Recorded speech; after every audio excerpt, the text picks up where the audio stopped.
It's funny how you get used to a certain kind of chaos.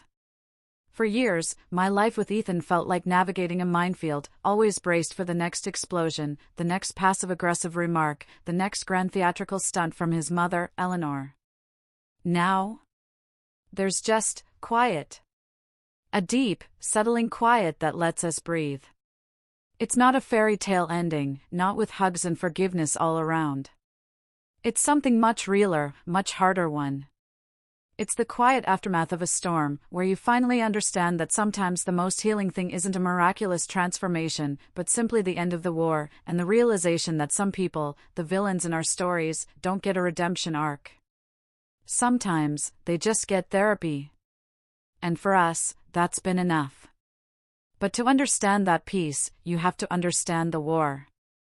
It started, or rather, reached its peak, on our 5th wedding anniversary. Ethan and I had planned a quiet dinner at a nice bistro with a few close family members. No big speeches, no dramatics. After everything his mother had put us through over the years, we both knew the less attention we drew to ourselves, the better. We just wanted to toast to surviving 5 years of love, stress, and one very intense Eleanor. It had started off fine. Ethan looked dashing, relaxed for once, and I was wearing a dress I knew he loved. His cousins were there, his aunt, a few friends. Even his sister showed up, though I saw her wince every time her mother opened her mouth. I kept the conversation light, even when Eleanor sat down and immediately started criticizing the bistro's lighting, claiming the shadows made me look sickly. I just smiled, thanked her, and Ethan squeezed my hand under the table. Dinner came, and Ethan stood to give his short toast. He was sweet, a little awkward like always, and just as he lifted his glass to thank me for putting up with his terrible coffee habits, the bistro doors swung open. Everything shifted. A young man, maybe 22 or 23, walked in, confidently, like he belonged there. His hair was gelled back, he wore a crisp suit, and he held a manila envelope. I didn't recognize him at all, but Eleanor stood up like she'd been waiting for this exact moment. Her face twisted into the most pitiful expression I'd ever seen her wear. She turned to Ethan and said she was so sorry, but this couldn't wait. This young man, she gestured dramatically, had something urgent to say. Ethan looked at her, confused. I looked at Ethan, then at the man. He stepped forward and said something that nearly made me choke on my champagne. His name was Kevin, and he was my son. Dead silence. I genuinely laughed. I thought it was a prank. I didn't have a son. I had never been pregnant in my life. I opened my mouth to say just that, but the guy kept talking. Said I'd gotten pregnant young and given him up for adoption. And now that he'd tracked me down, he just wanted to know his mother. I looked around the table, expecting someone, anyone, to call him out. Instead, Eleanor sat back down and said this was why she always knew something was off about me. That gut instinct mothers have. She'd felt it from the moment we met. Ethan said nothing. Not at first. I calmly told the man, Kevin, if that's even your real name, you have the wrong person. I've never been pregnant, never adopted a child out. If you truly believe I'm your birth mother, I'll need some serious documentation. He said he had it, holding out the envelope. Ethan took it, but I could tell he didn't want to. He looked stunned, completely lost. He handed it to me. Inside were a few pieces of paper, a birth certificate with my name typed neatly as the mother, a photo of me from college, one I'd posted online, and what looked like a brief letter saying I'd left him at a hospital and never looked back. I couldn't even be angry yet. I was still trying to process how utterly absurd it all was. I told him flat out that it was fake. That none of it was real. He looked at me like I'd slapped him. Eleanor stood again, saying this was exactly what she expected from someone like me, cold, manipulative, secretive. She turned to Ethan, maybe now he'll open his eyes. Ethan still said nothing. That silence hurt more than I expected. Kevin tried again, asking if we could just talk, if I'd agree to a DNA test. I looked at him, then at Ethan, and said, fine. Let's do a test right now. Let's call a lawyer, too. This isn't some soap opera. If you truly believe I'm your mother, we'll get legal verification. That seemed to rattle him. He stepped back, mumbled that maybe he'd come at the wrong time. He looked toward Eleanor, then left without another word. After he was gone, everyone turned toward me, most with disbelief, some with pity. Ethan stood, but not for me. He followed his mother outside. I sat there alone while the rest of the table awkwardly tried to finish their meal. When Ethan came back, I asked him what he believed. He said he didn't know yet. Not exactly the most comforting thing to hear from your husband after someone crashes your anniversary claiming to be your secret child. I didn't sleep that night. While Ethan turned from side to side beside me, pretending to rest, I stared at the ceiling, trying to process what had happened. I kept thinking about that man's face, Kevin, if that was even his real name. He didn't flinch when he lied. He acted like he truly believed every word of that ridiculous story. But what really kept me awake was Ethan's silence. That pause, that "I don't know yet." That shattered something in me I didn't know could still break. By morning, I had made a decision. I called my friend, Chloe, who worked in private investigations. She was the only person I trusted enough to explain everything without feeling like I'd lost my mind. She was quiet while I talked, then asked me one question: did I suspect Ethan's mother? I told her that if it were her, it wouldn't be her first stunt, but this was new, even for her. Hiring a stranger to fake an entire identity sounded like something out of a bad TV drama. Chloe said she'd do some digging. Ethan didn't say much all day. He made coffee, kissed me on the forehead, and muttered something about needing time to think. I told him to take all the time he wanted. But in my head, I had already started preparing for a scenario where I couldn't trust my own husband. By the next afternoon, Chloe called me with results that made my blood run cold. Kevin's real name was Devin Harris. He was a struggling actor. His portfolio was online, including a video of him doing a monologue from a courtroom drama, the exact same emotional tone he'd used at the bistro.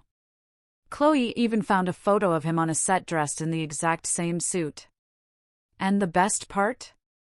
He had mutual friends with Eleanor. Apparently, they'd met through a theater outreach event for seniors, and she'd donated money to his acting group a few months ago. I felt like I was going to throw up. Chloe offered to keep digging, but I told her to pause. I had enough. Enough to confront Ethan. Enough to know I wasn't crazy. That night, I sat down with Ethan and showed him the actor's website, the photo, everything. He looked at it like he didn't want to believe it, like accepting it would be admitting how far his mother had really gone. I asked him point blank if he still believed Kevin was my son. He looked at me and said no. But I felt like the damage had been done. I told him his mother had crossed a line that couldn't be uncrossed. I had taken every little jab she threw over the years, every passive-aggressive comment, every manipulative slime, but this was character assassination. He apologized, said he'd talked to her, said she probably didn't think it would go that far. I laughed. I told him he needed to stop defending her like she was some clueless old lady. She knew exactly what she was doing. This was a woman who had once sent a fake email to my job pretending to be a concerned client just to get me in trouble because I didn't invite her to a business dinner. This was calculated, meant to humiliate me. At our anniversary dinner, no less. He looked embarrassed, but tried to say maybe it was just her way of getting him to open his eyes. I told him the only eyes that needed opening were hers, preferably in a therapist's office. And that's when something shifted. He stopped defending her. I could see it in his face. He finally realized how deep the poison ran. A few days passed. He confronted his mother. I didn't go with him. I didn't trust myself not to throw something at her. He came back with a face like stone. She'd admitted to arranging the meeting with Kevin/Devin. She spun some story about just testing how honest I was. She said it was a harmless experiment to see what I'd say when cornered. He told her she needed help, that if she wanted a relationship with him, she had to go to therapy. She called me a manipulator. Said I brainwashed her son into turning against his own mother. I guess that was the final straw for Ethan, because he went no contact with her after that. I felt a little better, but it wasn't over. A week later, we got a handwritten letter in the mail. It was from Eleanor. She said she was hurt, betrayed, and accused us of abusing her mentally. She also said she was going to prove I had altered her son's perception through emotional domination. Ethan threw the letter away. I scanned it, saved it on my computer just in case. Then came the voicemails, the long ones. Her voice cracked with what she probably thought was authentic pain. She said Ethan didn't know what he was doing, that he wasn't himself, that I had rewired him. And then, as if things couldn't get any stranger, she left one final voicemail, not crying this time, where she said she had decided to seek professional help, but only if Ethan came with her. We didn't respond. But a week later, his sister called. She said their mom was attending therapy now. That she'd finally admitted to some of her behavior.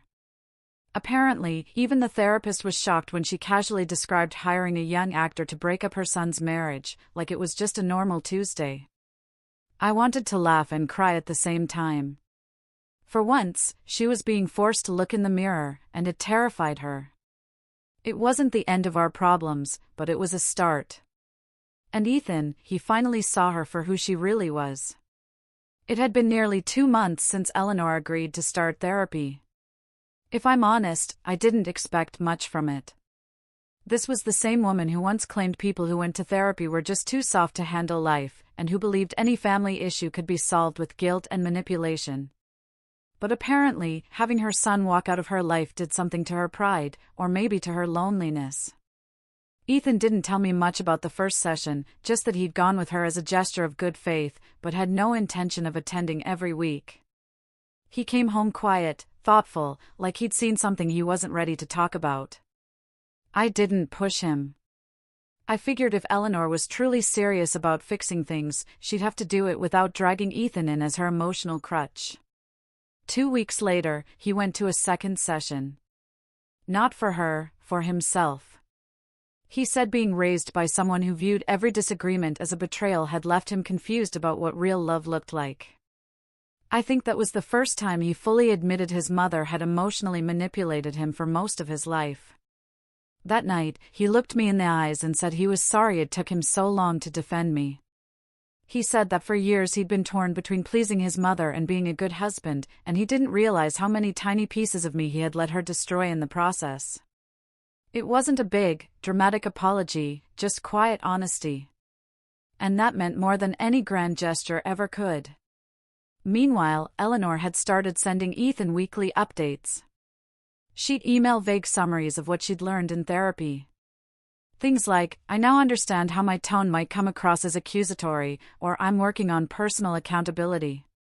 It sounded rehearsed, like she was reading straight from a therapist's notebook and trying to earn brownie points.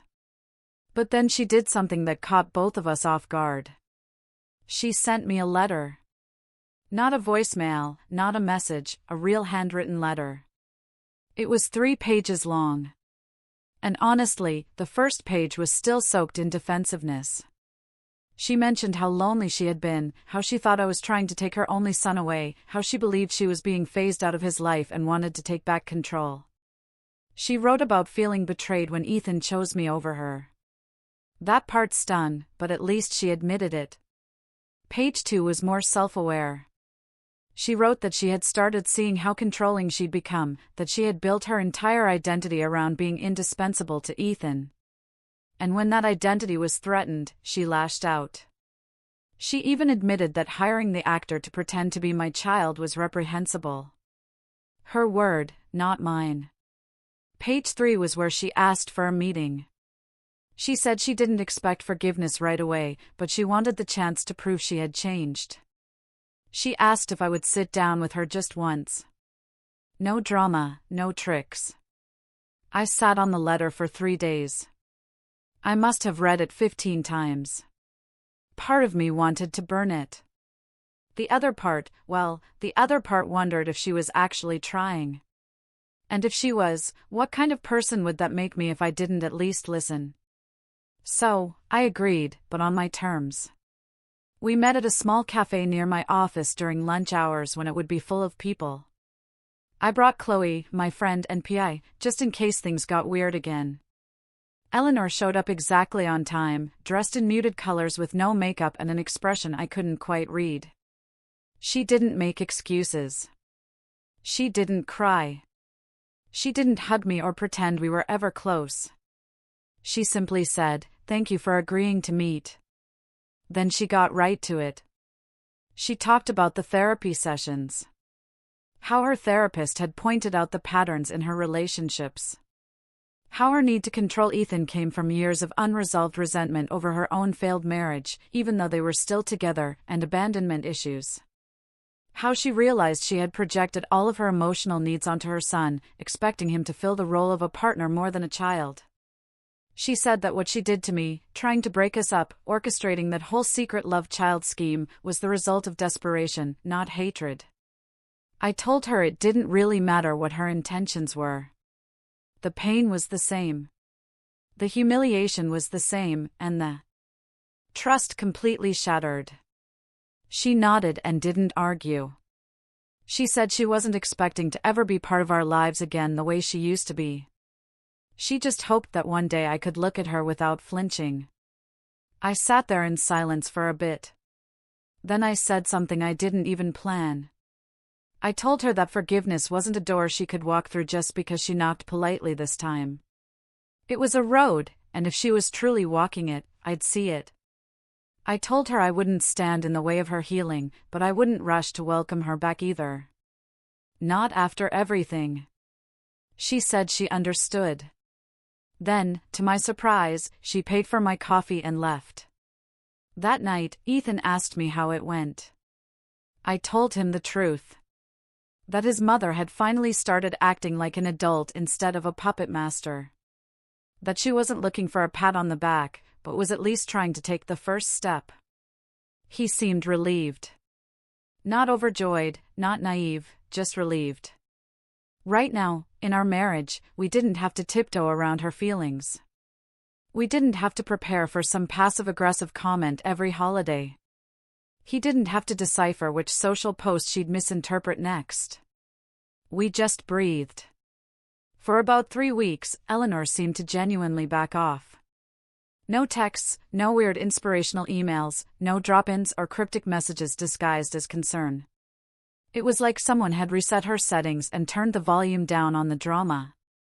Ethan and I got used to a quieter life, one where we could go out to dinner without wondering who she'd corner next or what twisted narrative she'd spin to strangers at the next family event. But here's the thing about narcissists in recovery, they don't like the silence for too long. And Eleanor, in particular, didn't know how to handle progress unless she could narrate it herself. It started small. A message to Ethan saying she was planning to organize a healing dinner for the family. Then she called my aunt to let her know that she and I were on great terms again. I didn't even know she had my aunt's number. She began painting this elaborate image of reconciliation, conveniently skipping over the fact that I never actually said I forgave her. One day, Ethan came home from work with a funny look on his face. He told me that a coworker of his, someone he wasn't particularly close with, had approached him and said, "I heard your mom's doing much better. Must be nice to have your wife's forgiveness." Ethan was confused, then horrified, because if that person heard it, it meant Eleanor was on a full-blown redemption tour, telling anyone with ears that she'd made amends and had finally fixed her relationship with her son and daughter-in-law. She was rewriting history again. And this time, the goal wasn't to tear us apart. It was to make herself look like the brave matriarch who mended what she'd broken, without actually doing the mending. Ethan called her immediately. He didn't raise his voice, just asked her plainly why she was telling people we were on good terms. Eleanor deflected at first. Said things like, "Well, we're at least trying to be cordial, and isn't that the same thing as progress?" He told her no. Cordial wasn't reconciliation, and forgiveness wasn't a story you got to publish before the ending had been written. She got quiet after that. For once, she didn't argue. We thought maybe that was the end of it. We were wrong. A week later, we got an invitation to a brunch at an upscale resort. The card had glittery lettering and phrases like a celebration of family, forgiveness, and fresh starts. On the back, in her unmistakable cursive, Eleanor wrote, "This brunch is to honor how far we've come as a family. I hope you'll attend. No pressure, just love." I nearly laughed. This woman really printed invites for her own forgiveness arc. Ethan told her absolutely not. That throwing a party to publicly pat herself on the back for healing with us, when she hadn't even finished a full month of real accountability, was delusional. He told her that if she truly wanted to rebuild relationships, she'd have to stop trying to direct the narrative like it was a school play. Eleanor cried, or at least she made the sounds of someone crying. It was over the phone, so who knows? She said she just wanted people to stop thinking she was a monster, that she needed to control the story because otherwise people might think she was still the same person who hired an actor to sabotage her son's marriage. That's when it hit me.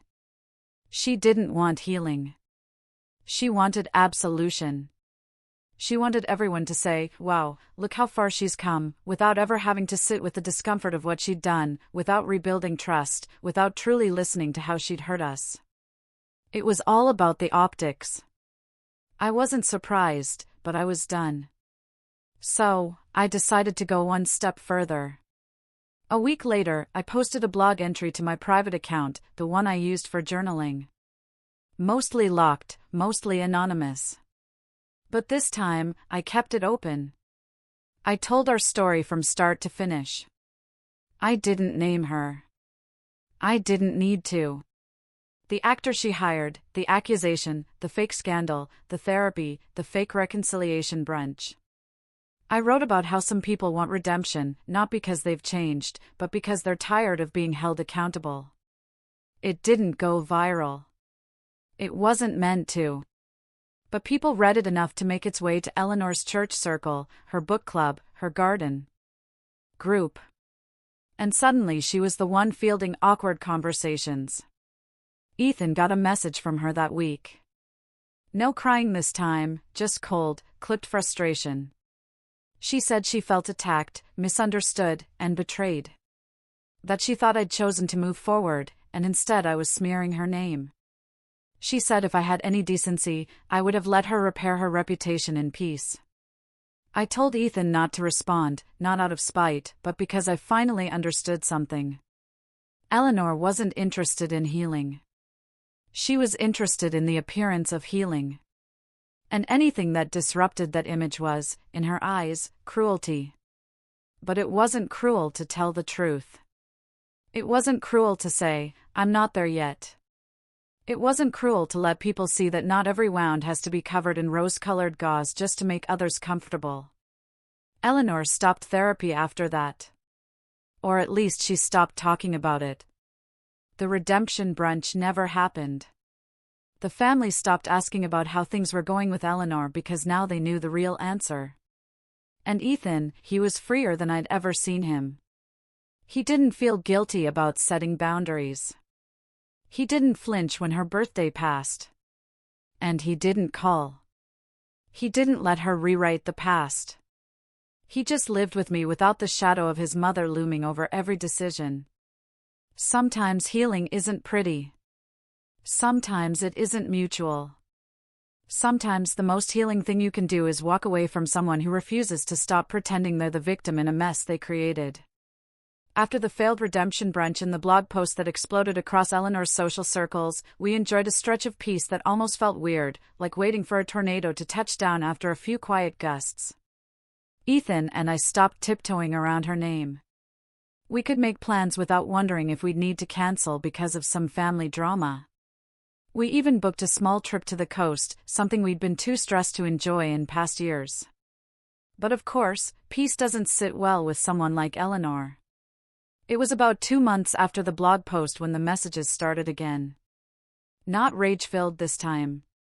No accusations. Instead, they were full of spiritual quotes, forgiveness mantras, and even photos of nature walks she was supposedly taking for healing. I could almost hear her voice behind the screen, narrating each message with faux serenity like she was on a reality show about spiritual awakenings. Ethan didn't reply. Neither did I. We weren't interested in the performance. Then came the text message. Just a single sentence, "You've brainwashed my son and I want my family back." That snapped it all into place. She was spiraling again.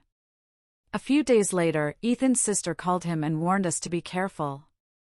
Eleanor had shown up at her house in tears, saying that I was controlling Ethan's every move, that he hadn't been the same since we got married, and that I was isolating him from his own mother.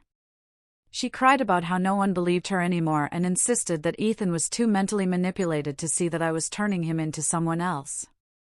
That was when we knew she was gearing up for something big. And sure enough, it came on the night of our cousin's party.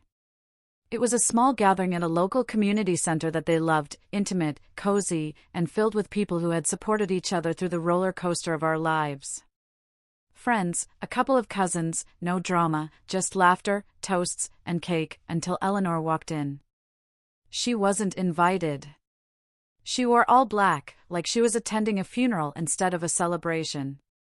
Her eyes were puffy, and her energy was erratic.